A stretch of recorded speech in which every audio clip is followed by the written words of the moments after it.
we are working to restore WhatsApp for everyone as quickly as possible. This has been rectified and our WhatsApp is currently up and running.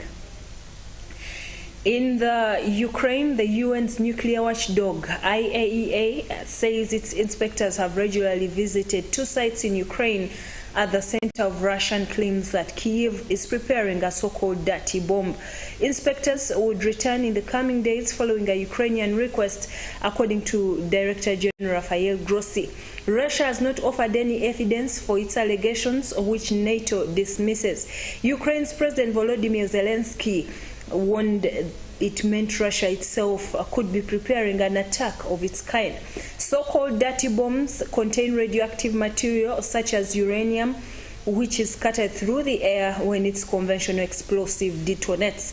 They don't need to contain highly refined radioactive material as is used in a nuclear bomb, which makes them cheaper and easier to maneuver. Still in Ukraine, for 6 months, homes in Ukraine's southern coastal city of Mykolaiv have been without clean drinking water. Military and UN experts have told the press investigation they believe Russian forces deliberately cut off the water supply last April. Satellite imagery and data suggest the pipeline to the city was deliberately destroyed while under Russian control. Destroying resources vital for civilian life is widely regarded as violations of international humanitarian law. In recent weeks, Russia has further targeted Ukraine's power and water infrastructure, prompting shortages across the country. And in the Middle East, 5 Palestinians, including several gunmen, have been killed in a major Israeli raid against a militant group in the occupied West Bank. A 6th Palestinian was shot dead by Israeli troops who were attacked with stones in a protest against the raid, according to Palestinian medical sources. The operation in the northern city of Nablus targeted the recently formed Lions Den group. The Israeli Defense Forces, IDF, had locked down Nablus for the past 2 weeks amid an intensive search for the killer of 21-year-old staff Sergeant Ido Baruch. Sergeant Baruch was shot dead in an ambush near an Israeli settlement about 5 miles, which is 8 kilometers away. There has been an intensification of violence between Israel and Palestinians in the West Bank in recent weeks amidst an ongoing Israeli operation to rule out militants following a wave of deadly attacks against Israelis earlier this year.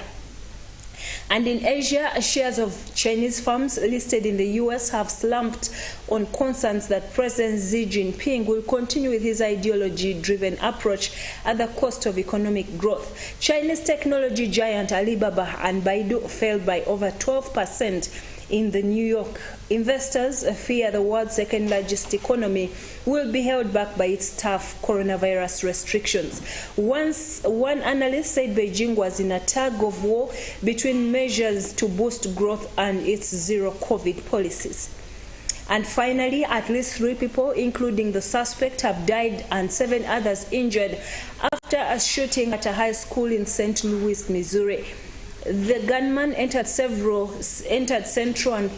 Visual and Performing Arts High School shortly after 9 a.m. yesterday.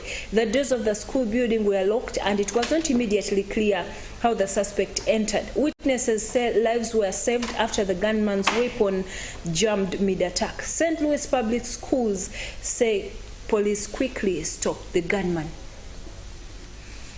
Well, that brings us to the end of this afternoon's News in Brief. Thank you for watching Channel 44. Pastor Jessica Kayanja is coming on at exactly 1 p.m.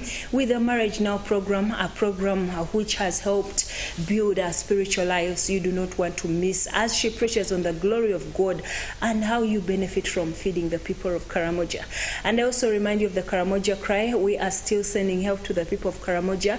The team, the Robert Kayanja Ministry, Ministries team is right now in Karamoja, and they are doing their best to make sure that they plant, plow, and produce for the people of Karamoja. Well, the season is on, and it's time for us to engage another year in giving. Thank you for giving. You can still send your seed on the numbers that will be available during the services, or you can bring your seed here at the Miracle Center Cathedral. We are having revival services every evening.